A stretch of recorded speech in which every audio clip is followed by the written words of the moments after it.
Good morning to all of you. आज हम लोग एक बहुत इम्पोर्टेंट टॉपिक के बारे में चर्चा करने वाले हैं, जो कि जिसे हम लोग नदी बोलते हैं। इट मीन्स आज हम लोग रिवर के बारे में चर्चा करने वाले हैं। सबसे पहले रिवर के टॉपिक को समझने के लिए 2-3 बातों पे ध्यान देना होगा। सबसे पहले जो कि चर्चा करना पड़ेगा वो है द्वीप और प्रायद्वीप। इसको आइसलैंड और उसको प्रायद्वीप को इंग्लिश में पेनिनसुला बोलते हैं। तो कहने का मतलब है कि द्वीप क्या है, व्हाट इज आइसलैंड, एंड प्रायद्वीप क्या है, व्हाट इज पेनिनसुला। जो चारों तरफ से पानी से घिरा हुआ हो, ऐसा स्थल का भाग जो चारों तरफ से वाटर से टच में हो।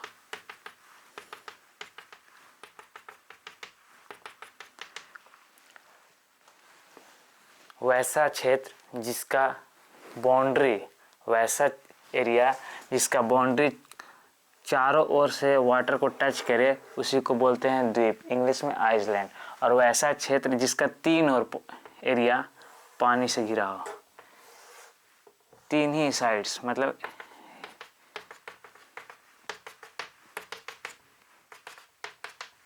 That is called 1 2 3 4। ये ऐसा सरफेस है जिसका चारों बाउंड्री जो है वाटर से कवर हो रहा है, तो इसको द्वीप बोलेंगे या आइसलैंड बोलेंगे। और प्रायद्वीप किसको बोलेंगे, जिसका 3 एरिया वाटर के टच में हो, उसको बोलते हैं प्रायद्वीप या पेनिनसुला।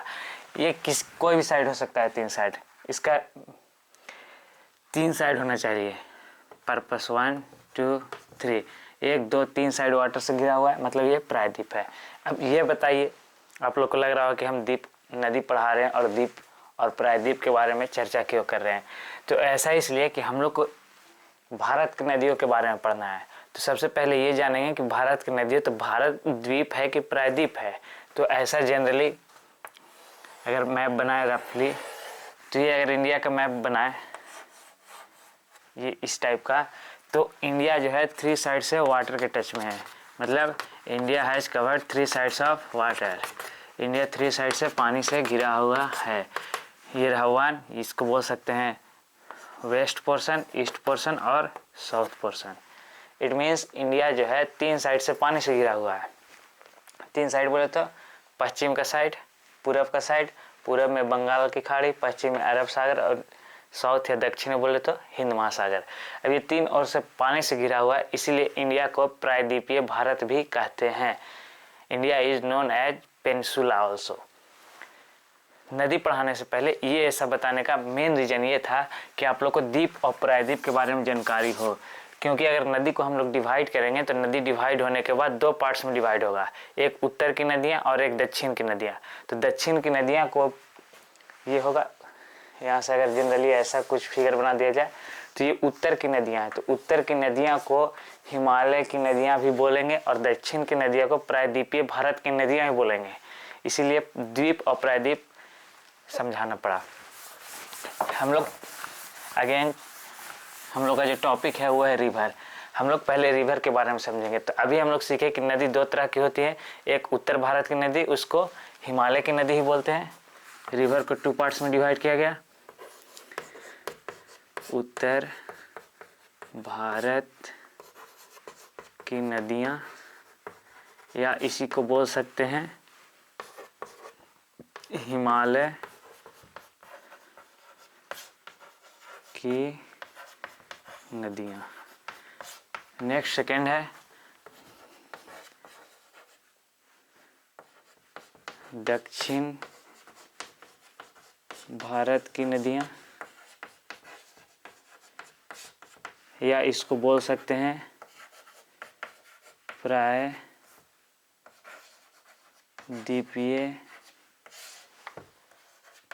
भारत की नदियाँ। इट मीन्स नदी को 2 पार्ट्स में डिवाइड किया गया है। नदी का एक पार्ट जो ऊपर का साइड का होता है, यानी उत्तर का साइड को, तो उत्तर भारत की नदियाँ कहलाती हैं, और नीचे के साइड को दक्षिण भारत की नदियाँ। इसका एक और नाम है हिमालय की नदियाँ और प्रायद्वीपीय भारत की नदियाँ। कहने का सेंस है नदी जनरली 2 टाइप्स में डिवाइड किया गया है।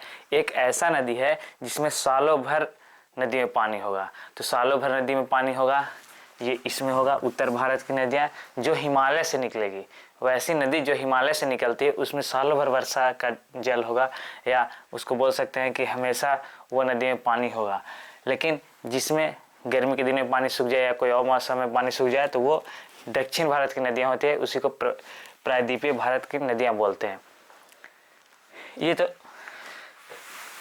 सुनने कहने का बात है, एग्जाम पास होने की बात है।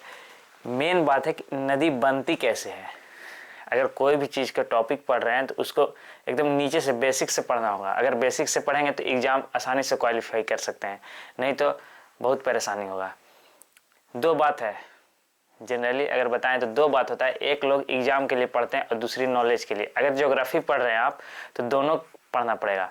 अगर आप केवल 1 लाइनर क्वेश्चन पढ़ के रट के एग्ज़ाम में पास हो रहे हैं तो ठीक है, पास हो जाए। लेकिन अगर आप कॉन्सेप्चुअल पढ़ते हैं, अगर कॉन्सेप्ट से पढ़ते हैं तो कॉन्सेप्ट से पढ़ने से फ़ायदा ये है कि आपको क्वेश्चन किसी तरह से घुमाएगा अगर एग्जामिनर, तो आप उसको सॉल्व कर सकते हैं आसानी से, अगर कॉन्सेप्ट क्लियर रहा तो। हम आते हैं नदी पे। नदी का बनना कैसे हुआ, तो जनरली अगर हम लोग देखें तो 2-3 पार्ट्स है। अगर हम लोग साउथ इंडिया की बात करें रिवर के, तो ये पर्वत से निकली हुई नदी है, पर्वतीय नदी। अगर ये कैसे बना, जैसे सिंपल सा एग्जांपल हम आपको बताते हैं।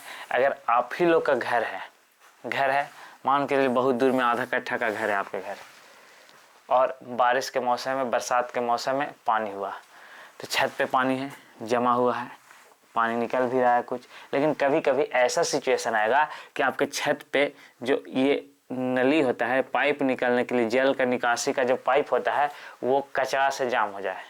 बगल में पेड़ पौधा लगा हुआ होगा, गिर गया छत पे, पत्ता से पूरा भर गया, कचरा जाम हो गया, तो आप लोग ध्यान दिए होंगे कि जितना पानी है वो सारा का सारा घर में आने लगता है सीढ़ी के माध्यम से। तब तुरंत दिमाग काम करता है कि लगता है कि नली जाम है, और तुरंत वापस जा करके उसको साफ करते हैं और पानी इसमें से निकलने लगता है।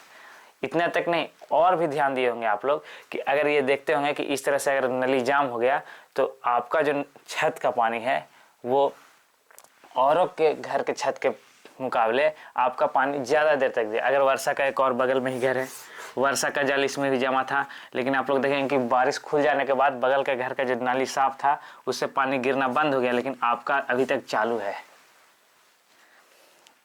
ऐसा क्यों बताया?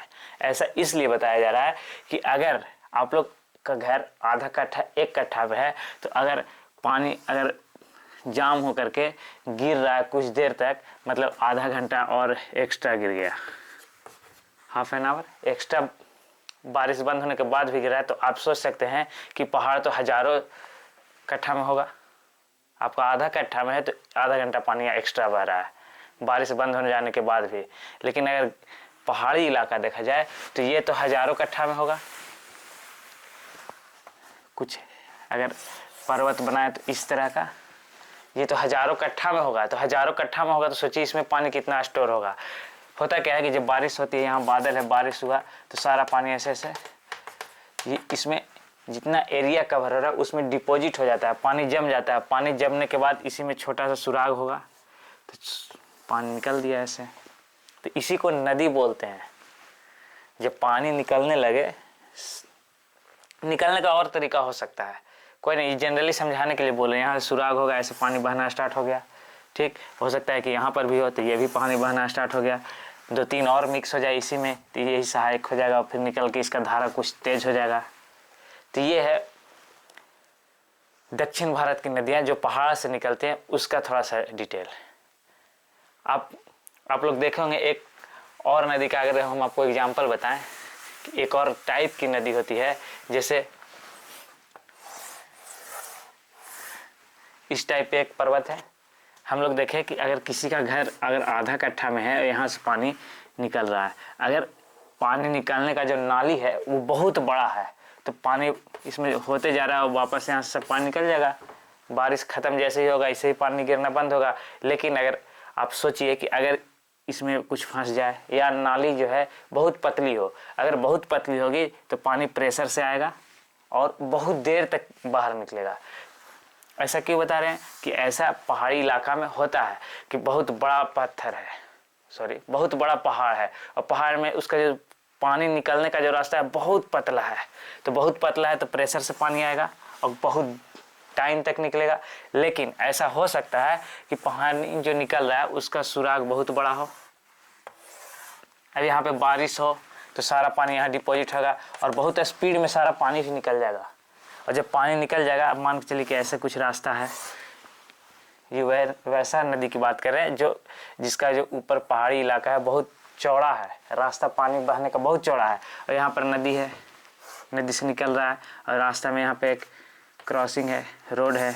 अब बताइए यहाँ से लोग क्रॉस करते हैं, सोचिए, थोड़ा सा ब्रेन का यूज करना है। यहाँ पे धूप निकला हुआ है, ठीक, और यहाँ पे कुछ किलोमीटर दूर बादल है, बारिश हुई, पानी आएगा नदी में ही बहेगा। लेकिन यहाँ के लोग, नदी के लोग अनजान है इससे कि यहाँ पे पानी आने वाला है, लोग क्रॉस कर रहे हैं। लेकिन कभी कभी ऐसा हो सकता है कि लोग क्रॉस करने के दरमियान इधर बारिश हो, बहुत तेज पानी आई और लोगों को बहा के लेके चला गया। अगर एक बार हुआ तो लोग ध्यान नहीं देगा, दोबारा हो जाएगा तो लोग इसको भूतिया नदी ही बोलते हैं कि इसी को मारने के लिए पर्सनली ये नदी आई और इसको मार के चली गई।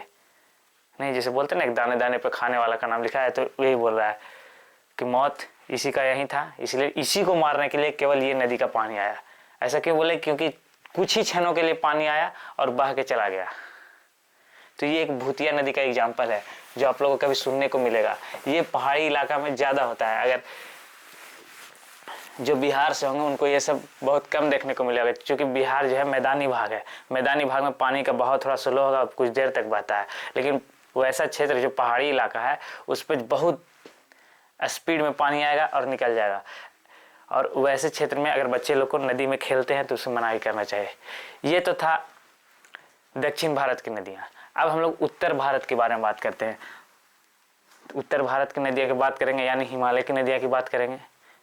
हिमालय की नदी में एक चीज़ का खासियत है कि हम लोग को, एक चीज़ आप लोगों को पता होगा कि हम लोग किसी भी चीज़ का मेजरमेंट करते हैं, ऊंचाई को मापते हैं तो उसको समुद्र तल से मापा जाता है। समुद्र तल से नीचा कोई भी चीज़ नहीं होता है। तो समुद्र तल से मापने के लिए अगर हम लोग समुद्र तल से जैसे जैसे ऊपर की ओर जाते हैं तो टेम्परेचर डिक्रीज होता है, मतलब टेम्परेचर घटता है। बहुत लोग को लग रहा हो कि जैसे जैसे ऊपर जाते हैं सन का लाइट पड़ता है तो हीट मिले, ऐसा कुछ नहीं है। सन का लाइट का जो हीट है ना, रिफ्लेक्शन के बाद आता है। जब टकरा करके सन का लाइट वापस पड़ता है तब उससे हीट होता है। तो खैर, अभी हम लोग ज्योग्राफी पढ़ रहे थे, इसमें क्या था कि हम लोग ज़मीन से जैसे जैसे ऊपर जाते हैं टेम्परेचर कमते जाता है। लेकिन अगर हम लोग ज़मीन से बहुत ऊपर जाएं, लगभग 1.5 से 2 किलोमीटर के ऊपर, तो इतना ऊपर जाने के बाद पानी जो है ना वो बर्फ़ में कन्वर्ट हो जाती है। इतना टेम्परेचर ऊपर का कम हो जाता है। तो आप लोग सोच सकते हैं कि हिमालय की चोटियाँ जो है विश्व की सबसे ऊंची चोटी में गिनती होती है। तो बताइए वहाँ तो बर्फ़ जमा होता क्या है वो समझना है। जिससे ये कुछ हम पार्ट्स बना दे रहे हैं, ऐसे कुछ डिजाइन किया हुआ है। ये पर्वत है, पठार है, बहुत ऊंची ऊंची चोटियाँ हैं। अब यहाँ पे इतना ऊंचा चोटी है कि अगर बारिश के लिए जल वाष्प बन कर ऊपर जाके इधर आएगा, इतना ऊंचा है कि ये जैसे जैसे पानी का बूंद जब आएगा तो ये ऑटोमेटिक कन्वर्ट हो जाएगा आइस में, स्नो में, मतलब बर्फ में बदल जाएगा। ये तो जनरल बात है, ये बर्फ में बदल गया। बर्फ में बदलेगा जैसे जैसे ये पहाड़ की चोटी पे, श्रेणी पे आके टिक जाएगा।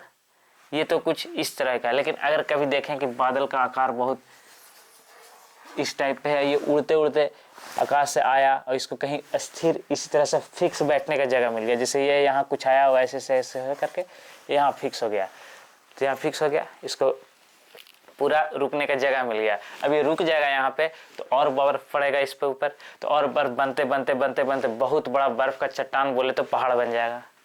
ये पूरा एरिया बर्फ से ढक गया तो ये तो बर्फ का पहाड़ पूरा बन गया। और बर्फ का पहाड़ बन गया तो इसको क्या बोलते हैं? इसी को ग्लेशियर बोलते हैं। अब बताइए, ग्लेशियर से यहाँ से इस बूंद बूंद पानी निकला, ऐसे इससे यहाँ निकला, इससे यहाँ निकल के आ गया, इससे ऐसे आ गया, इससे ऐसे, इससे आगे, जैसे जैसे पानी का धारा इसमें मिक्स होते जाएगा ये नदी का पानी ज़्यादा होगा या कम होगा? ऑफिशियली बात है कि ज़्यादा होगा। अब इधर से कोई और आ रहा है तो ये भी बोलेगा कि हम भी है, थोड़ा हमको भी लेके चलो। तो जैसे जैसे मिक्स होगा। अब ये बताइए कि इसका जो रिसोर्स है वाटर का, ये बर्फ है, स्नो है। स्नो तो कभी खत्म नहीं होगा, बर्फ खत्म नहीं होगा। अगर गर्मी का मौसम है तो और बर्फ पिघलेगा, पानी हल्का तेज हो जाएगा। बरसात का मौसम है तो ये तो बर्फ है ही है, पानी है ही है, ऊपर से और पानी पड़ेगा तो और इसके धारा में तेजी हो जाएगी, कहे सोने पे सुहागा। इसीलिए समझ रहे हैं, अपना ताकत भी दिखाए। ऐसा आप लोग देखते हैं जैसे बिहार में गंगा नदी को देखिए, अगर उधर से पहाड़ी उत्तराखंड से निकल के यूपी तक आती है तो एकदम अपने फॉर्म में रहती है, पूरा जवान है कि कोई भी सामने आए तो उसको साथ में लेके बहा जाएगी। पटना तक आती है तो ठीक है, लेकिन जैसे जैसे समुद्र के नज़दीक जाती है वो धीरे धीरे कमज़ोर हो जाती है, देखेंगे उसको भी। तो अभी हम लोग नदी के बारे में देख रहे थे कि नदी जनरली 2 टाइप्स का होता है। एक उत्तर भारत की नदियाँ जो हिमालय से निकलती है। अब हिमालय से निकलेगी तो वो बर्फ़ से निकल रही है, ऑब्वियसली बात है कि वो सालों भर बर्फ हिमालय की नदी में पानी रहेगी। जो नदी हिमालय से निकलती है उस नदी में सालों भर जल रहेगा। लेकिन जो नदी दक्षिण भारत की होगी या पहाड़ या पठार से निकलती होगी, उस नदी को अगर कोई चाहे कि इसमें सालों भर वर्षा का जल हो तो होना ही नहीं है, खत्म हो जाएगा। कहने का सेंस है कि जो नदी उत्तर भारत की है या हिमालय से निकलती है उसमें सालों भर वर्षा का पानी होगा, लेकिन जो नदी दक्षिण भारत से निकलती है उसमें सालों भर वर्षा का जल नहीं होगा। एक पॉइंट। दूसरा पॉइंट ये है कि अगर आपसे बोले कि किस नदी का मिट्टी, कौन सी नदी, दक्षिण भारत की नदी या उत्तर भारत की नदी, कौन सी नदी मिट्टी को ज़्यादा अपर्दन करती है, मतलब मिट्टी का कटाव ज़्यादा करती है, अपर्दन ज़्यादा करती है। तो ये बात समझने वाली है कि अगर आप लोग को लगे कि ये दक्षिण भारत की नदी हो या उत्तर भारत की, तो समझना ये है कि उत्तर के क्षेत्र में मैदानी भाग ज़्यादा है। मैदानी भाग ज़्यादा रहेगा तो मिट्टी ज़्यादा होगा, तो कटाई यही ज़्यादा करेगी। दक्षिण भाग में तो पहाड़ है, केवल पर्वत है, तो कटेगी ही नहीं। तो इसका मतलब क्या हुआ कि बताना चाह रहे हैं, ऐसा क्वेश्चन कभी कभी एग्जाम में आ जाता है कि उत्तर भारत की अपेक्षा दक्षिण भारत की नदियाँ ज़्यादा मिट्टी का कटाव करती है, सही या गलत? गलत हो जाएगा। उत्तर भारत में मैदानी क्षेत्र ज़्यादा है तो मिट्टी का कटाव ज़्यादा उत्तर भारत में होगा। अब देखिए, हम लोग पढ़े नदी के बारे में, व्हाट इज रिवर, रिवर का स्रोत कैसा है, कैसे होता है, कैसे पानी जम जाता है तो इधर आता है, थोड़ा सा पढ़े। लेकिन अब हम लोग को सीखना है कि नदी को देख करके कैसे पता चले कि नदी जवान है या बुढ़ापा आ गया है उसका, है ना। देखते हैं। अब देखिए, सिंपल सा एक एग्जाम्पल लेते हैं कि ये पर्वत है, पहाड़ है, अगर यहाँ बारिश हुई, पानी जमा है, इसमें भी पानी जमा है, तो इसमें से हो सकता है ऐसा कि यहाँ पे सुराग होगा, यहाँ से एक नदी ऐसे निकली, इसमें से एक और सुराग है, यहाँ से एक नदी और निकली, यहाँ से जैसे जैसे सुराग में मिक्स होते जाए यहाँ से एक और नदी निकली। तो अभी ये स्टार्टिंग पोर्शन में है, पर्वत है, पहाड़ से नीचे गिर रही है, तो नदी, इसी को बोलते हैं कि नदी जवान है। जैसे नदी भी ना एक बच्चे के जैसा होती है। जैसे आप लोग बच्चे को लोग को देखते होंगे कि जब बच्चा छोटा रहता है तो रास्ते में अगर कहीं जा रहा है, उसको साथ में कुछ पत्थर मिल जाए तो पैर से उसको मारते मारते लेके आ जाएगा घर तक। कुछ और सामान मिल जाए तो उसको मतलब जो मिले साथ में लेके आ जाता है।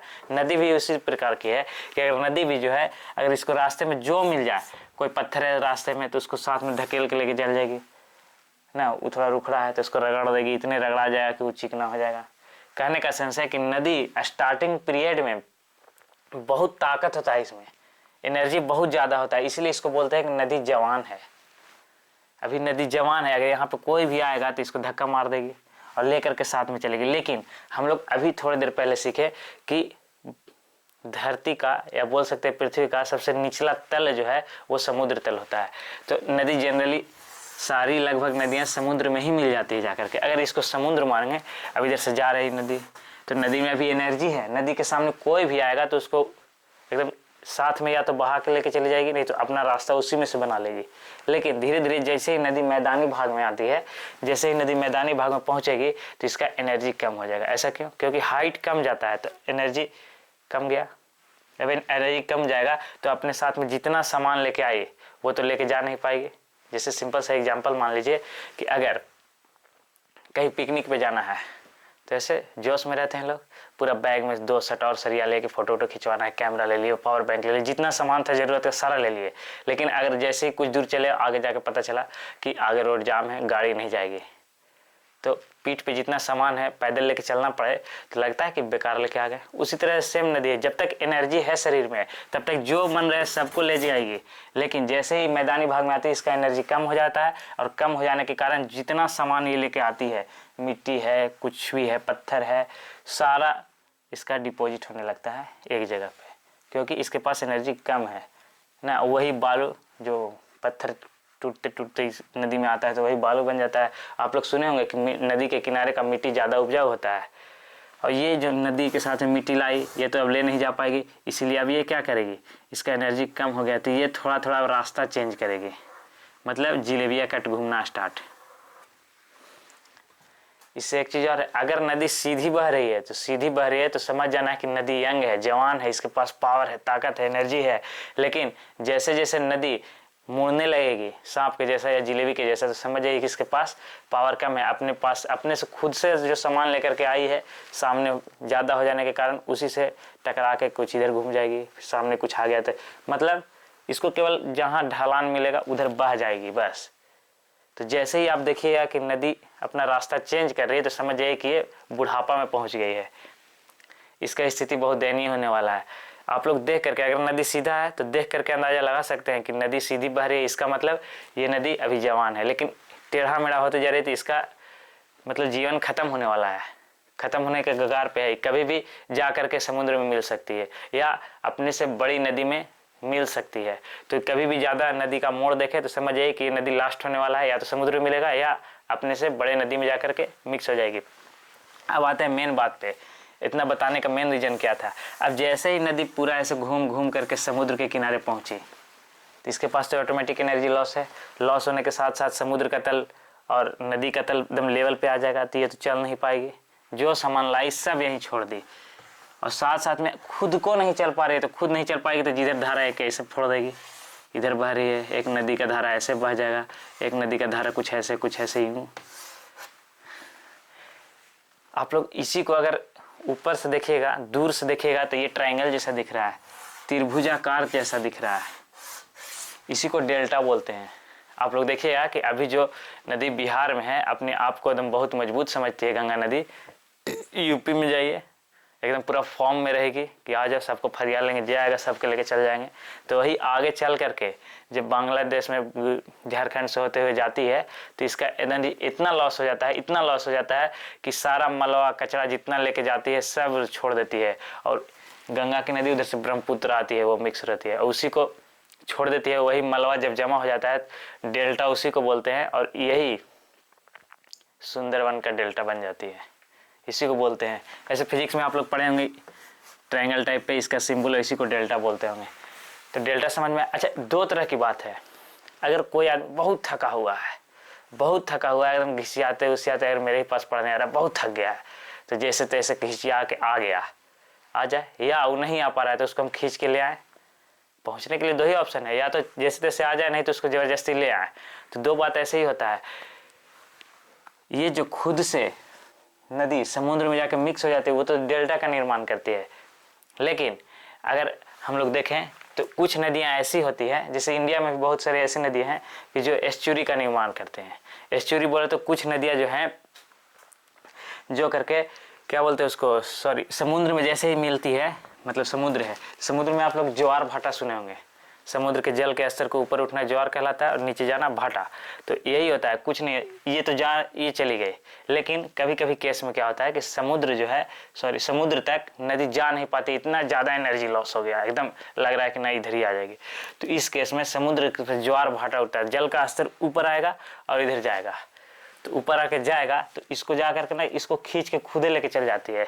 तो मतलब कहने का सेंस है कि नदी में दो तरह का लास्ट स्टेज में होगा, एक डेल्टा का निर्माण होगा और एक एस्चुरी का निर्माण होगा, जिसको ज्वार नदमुख हिंदी में बोलते हैं, इंग्लिश में एस्चुरी बोलते हैं। कभी कभी एस्चुरी ऐसे ही लिख देगा, एस्चुरी जो है ना देवनागरी लिपि में ही लिख सकता है। समझ में आ रहा है बात को?